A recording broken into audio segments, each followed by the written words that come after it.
find that my house had burned down. My parents' charred bodies were found and identified, but the investigators were unable to find and identify my remains, and therefore I was classified as a missing person. In addition to the official investigation by the authorities, the village in which I lived organized a search party for me, but there were no traces of my presence anywhere. The front room was the source of the fire. The fire was ruled to be an accident. There were no credible persons of interest for all possible kidnapping.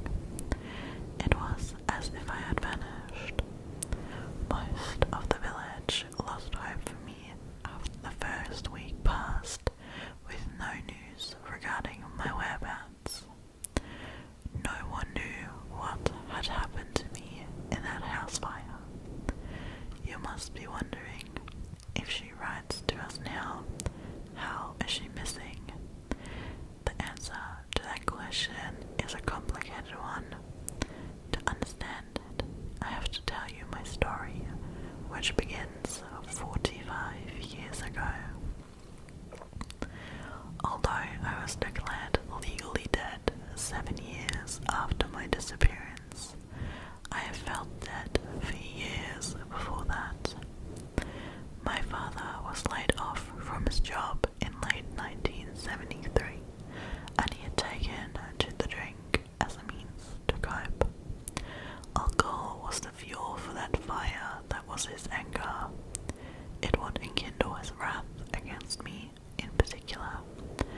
I was spanked as a child, but the occasional smack on the bum evolved into an almost daily routine of being beaten by my dad.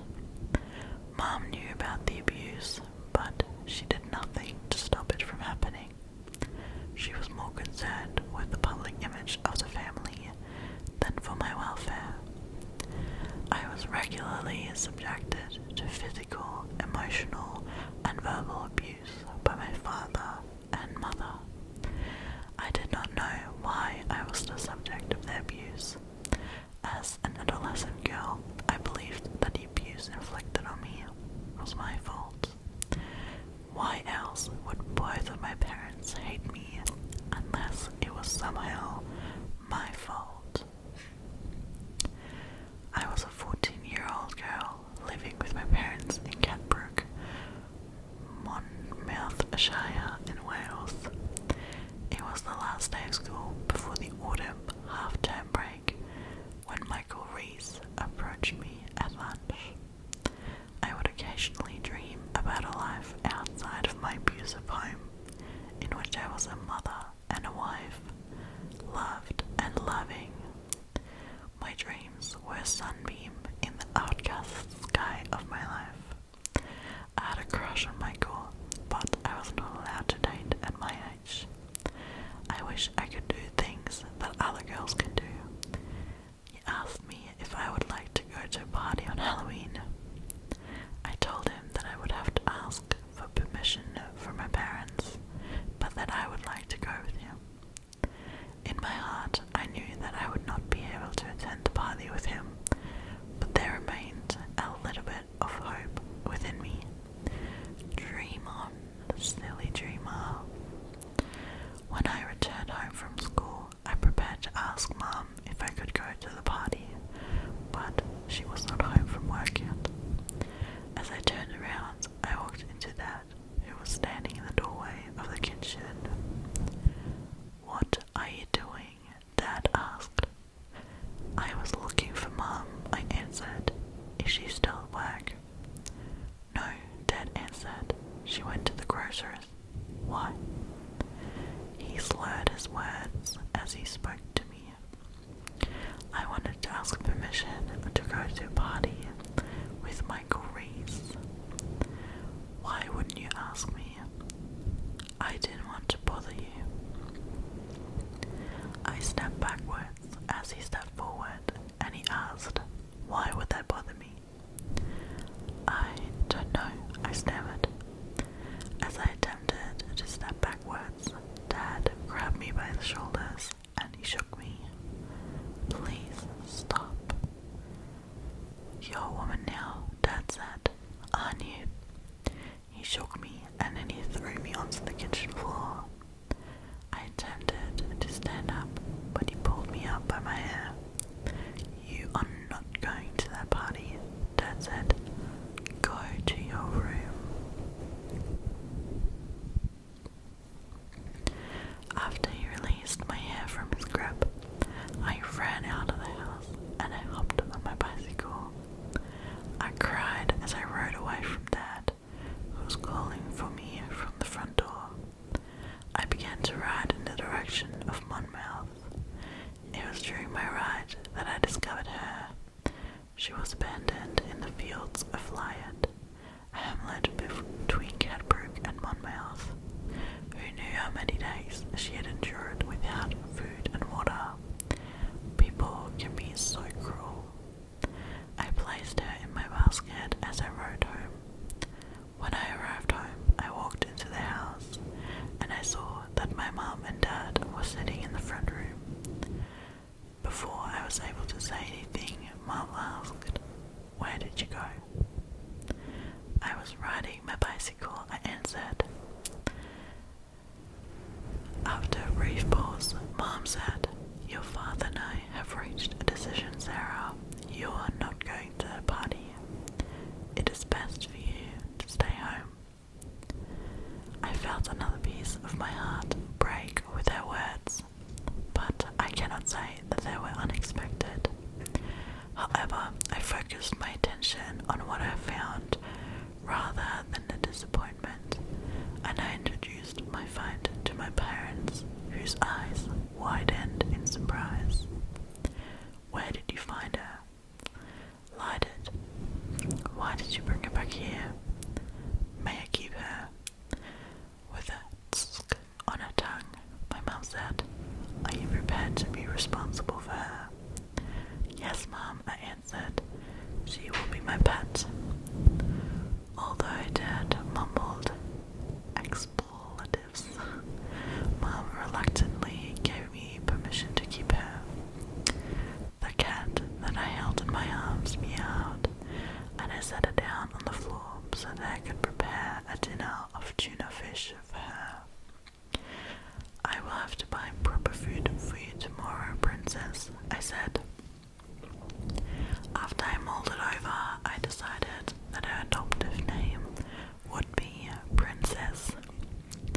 As she ate her food, I patted her black fur and I said softly, "My princess." As I prepared for bed that night, I heard Dad shouting in the front room. I walked downstairs and I saw that the family portrait that was hung over the mantel was crooked. Dad attempted to realign the picture frame, but it returned to its crooked position. Before Dad was able to recompose himself, the picture suddenly flew off the wall into his face. The glass shattered and Dad shouted in pain. I screamed and Mum went to Dad to administer to his wounds. "What's going on?" I flinched as Princess rubbed herself against my legs. I was looking down at her when Mum instructed me, "Bring me a package of bandages." "What?" "Bring me a package of bandages, Sarah," Mum repeated.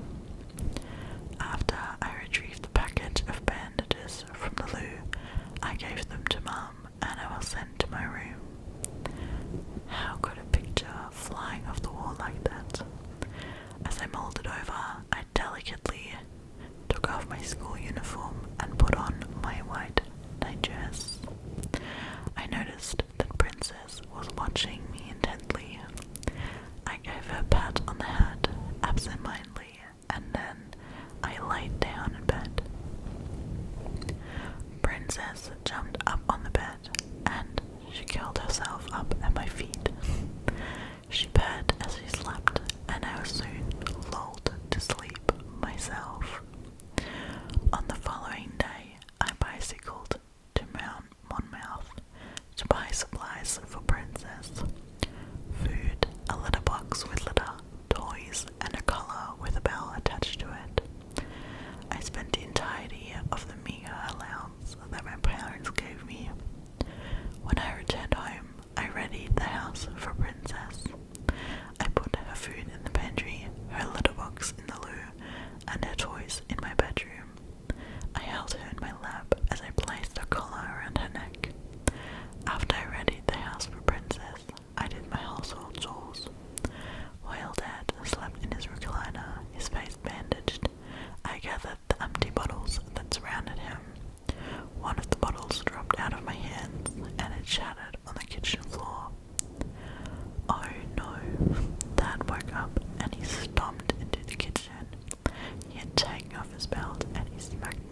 we continued to mete out my punishment.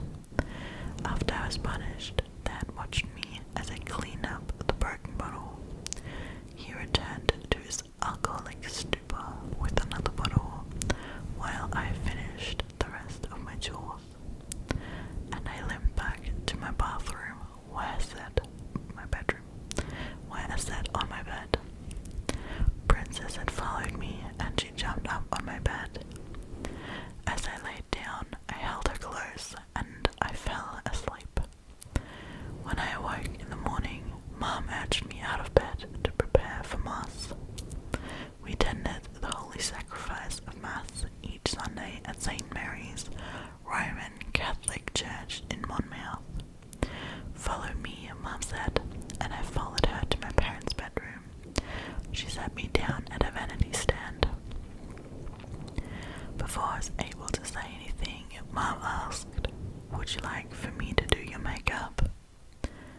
I was momentarily confused, but I answered yes after I looked at myself in the mirror.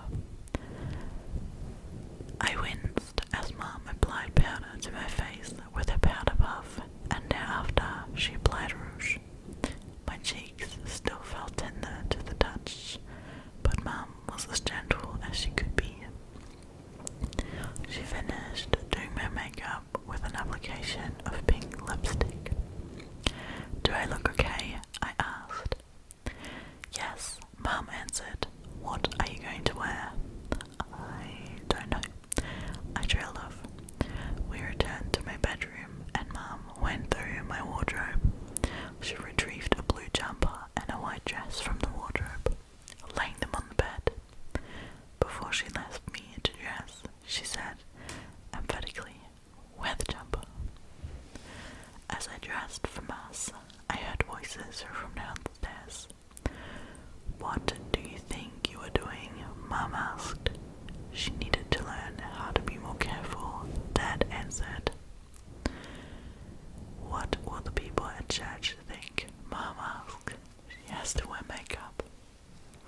I could not hear the rest of the conversation, but Mom and Dad raised their voices before Mom called for me. In a hurry, I put on my white mantilla and I went to Mass with my parents. After we returned home from Mass, I fed Princess her first meal of the day. I was escorted upstairs by Mom, who removed my makeup with her cold cream. As Mom said, we mustn't show our flaws.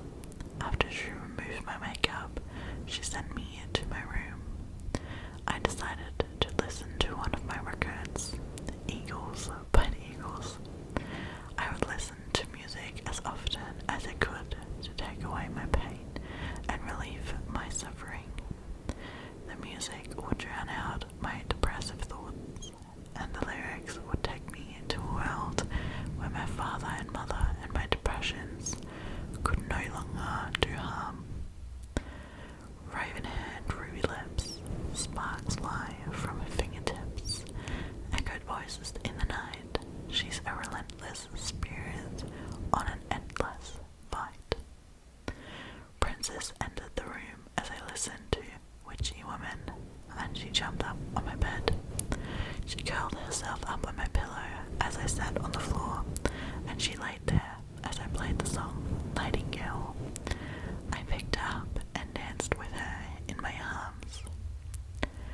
Wait a minute, here comes my baby, singing like a nightingale, coming my way, down along the devastation trail. We'll let the fires burn and let the floods return. We will prevail. As the song ended, Dad appeared in my doorway, and I turned off the record player. I set Princess down on the floor, and she stood by my feet. "What are you doing?" Dad asked. "I was listening to my records," I answered. "I'm sorry." "No noise," Dad said. After he reprimanded me, Dad walked downstairs. We had dinner in the dining room, and I fed Princess her third and final meal of the day.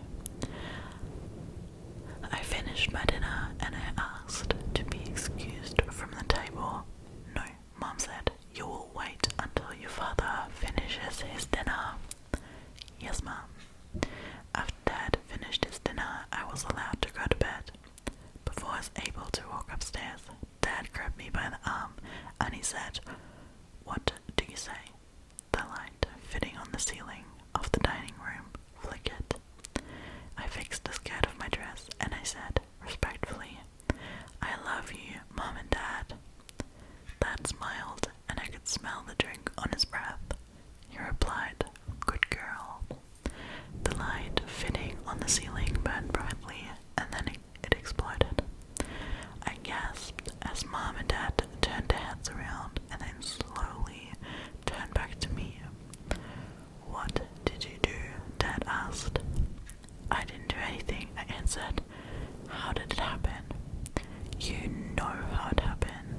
Princess approached us, and she asked her dad, who raised his hand to her. I leaped in front of Princess, and I was smacked in the face again for defending her. "That's enough," Mom said, and Dad nodded his head. "Go to your room." I walked upstairs and entered my bedroom. I took off my Sunday best, and I put on my white nightdress. Princess followed me into my room, and again she watched me as I prepared for bed. As I laid down in bed, I remembered that I had not telephoned Michael and told him that I would not be able to attend the party with him.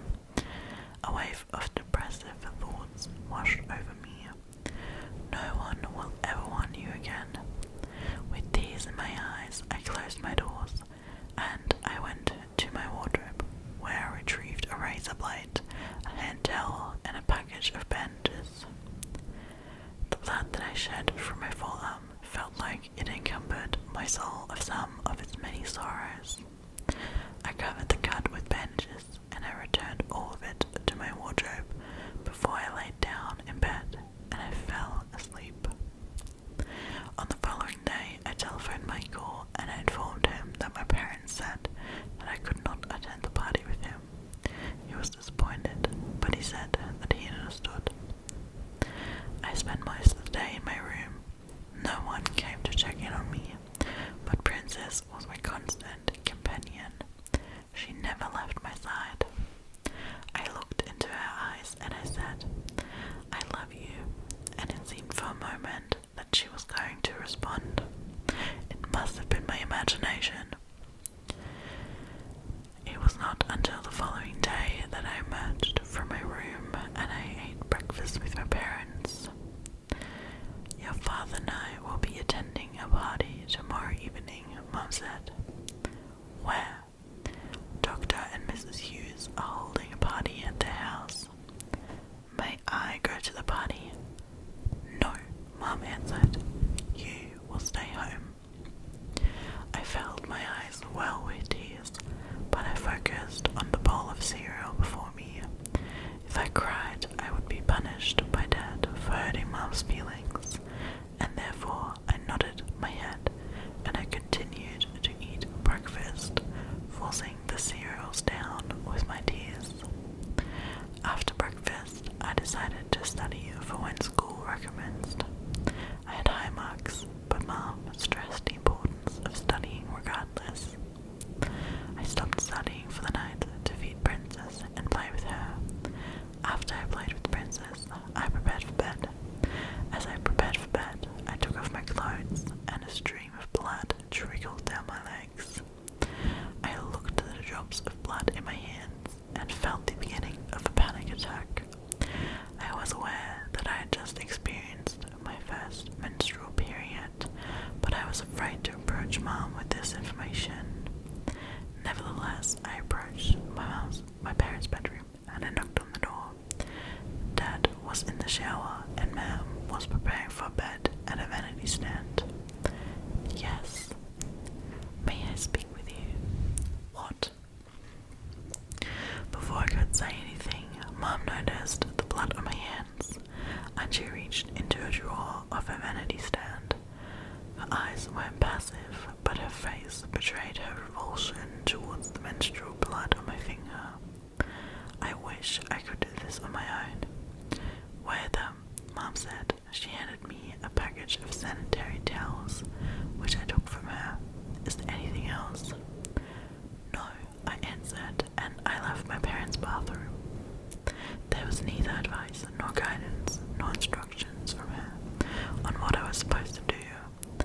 I returned to my bedroom and I gently placed the sanitary towel in my underwear, and I laid down in bed and tried to fall asleep. Was I a woman now? I didn't know. Did it matter? I heard Dad shouting from my parents' bedroom, and I sat up in bed. As I listened carefully, I could hear Mom and Dad speaking in the bedroom. "What happened to you?" Mom asked. "I was in the shower," Dad answered, and the water turned to blood.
hear Mom and Dad speaking in their bedroom, and their words leaked into my mind like ink in my hypnagogic state. It is impossible. It is possible because it just happened to me. How? I don't know, Dad answered, but I think it is her doing. I could not understand the strange happenings in my house. Were we cursed by God? Before I was able to think of another explanation, I fell asleep, and my parents' voices faded away. Or was I cursed by God? On the following day, All Hallows Eve, 31st of October 1974, I bicycled to Monmouth to buy sweets for the holiday. I bought a wide variety of sweets for me, and I also bought a treat for Princess. Although it was not as popular in the United Kingdom as it was in the United States, I loved Halloween. You could be anyone that you wanted to be, even if that meant you wanted to be nobody. As the day journeyed into night, I prepared to eat sweets while I watched television. Trick-or-treating was not common in the United Kingdom, and therefore I had to entertain myself for the night while my parents attended the party of Dr. and Mrs. Hughes. At 7:30 p.m, Mom informed me that she and Dad were leaving for the party. I hope that you have a good time, I said. Thank you, Mom replied. You can be nicer when you want to be. Before she and Dad left, Mom said that they would return by midnight. It was a couple of hours later that I finished watching the program on television in honor of Halloween, and I prepared myself for bed. I took off my clothes and I put on my white nightdress. Princess joined me in bed and I fell asleep with her by my side. I awoke when my parents returned home near 3 a.m. Both of them sounded intoxicated, and Mom laughed as Dad talked to her. As I attempted to return to sleep, Dad called for me. I opened my eyes. Why is he calling for me? I got out of bed and I went downstairs. What is going on? Yes. Where were you? I was in bed, I answered. Why? What is this? Dad asked, his hands indicating the sweet wrappers on the sofa, which I had forgotten to dispose of before I went to bed. Before I was able to answer him, his hand connected with my cheek in a painful smack. Please, I begged. I'm sorry. Not yet, Dad said. He grabbed me by the hair and he began to hit me. I remember being able to look into his blue eyes as he beat me. There was no other emotion behind them, apart from unadulterated rage. The alcohol had taken everything else away. It was certain that he was finally going to kill me, and all that over sweets. This is it, I thought to myself. This is how I die. As my father landed another smack on my crimson cheek, I heard Mom speaking, and Dad released my hair from his grip. There were shouts, but I could not discern the words of their argument. Mom separated Dad and me like an angel intervening in the affairs of mankind. The issue in that comparison is that Mom was not an angel. What are you doing? Mom asked. She slurred her words like Dad. Look at that mess, Dad answered. It is her doing. Did you do that, Sarah?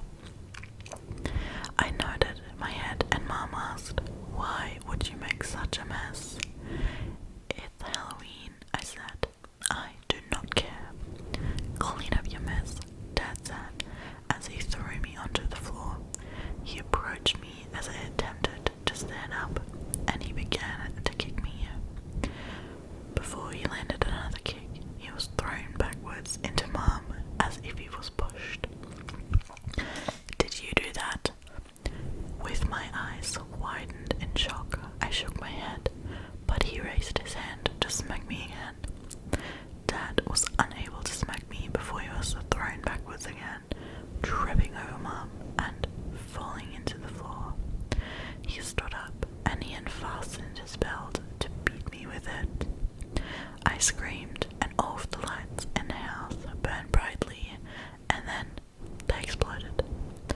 What happened? Mom and Dad looked around the darkened house before they settled their eyes on me.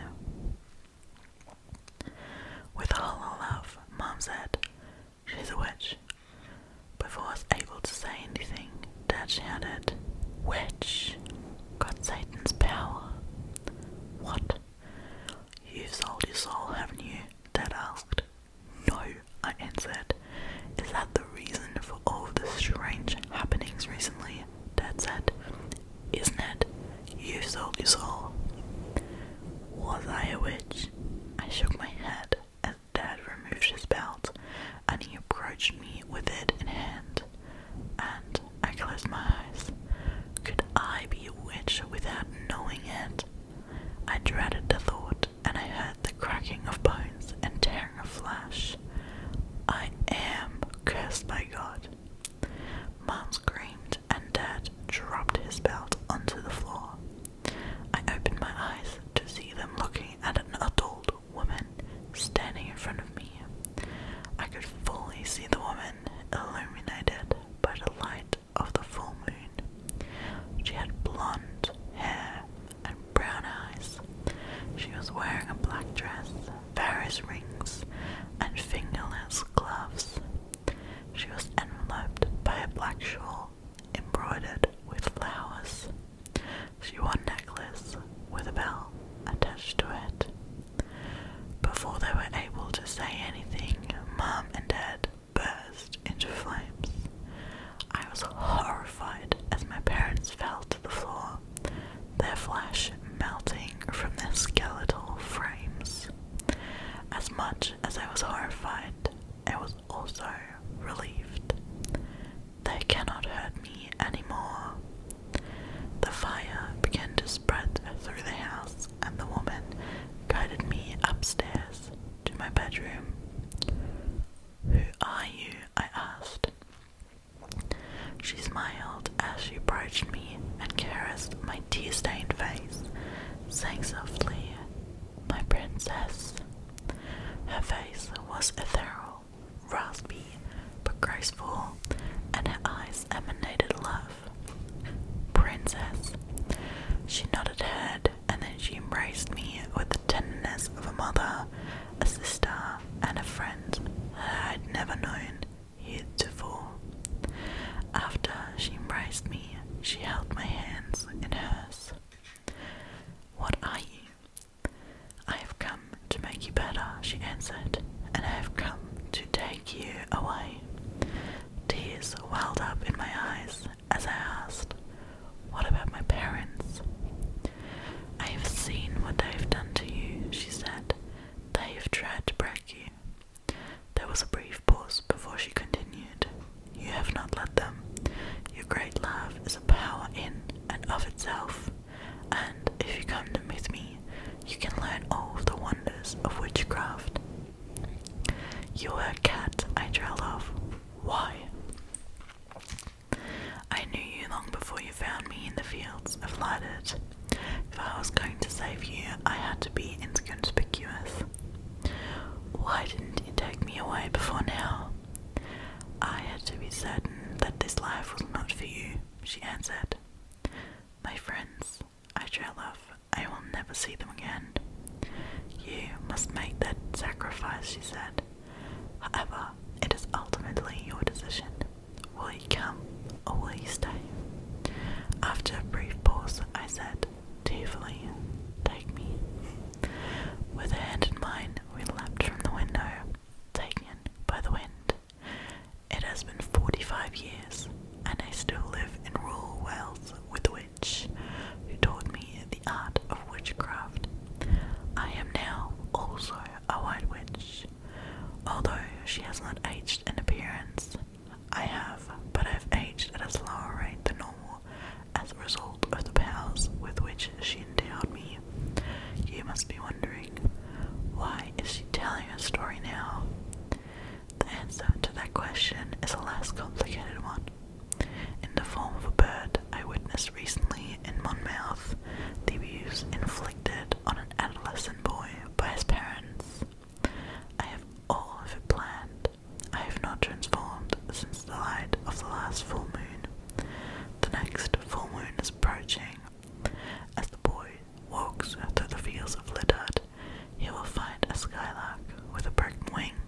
which he will rescue to nurse back to health, and I will take him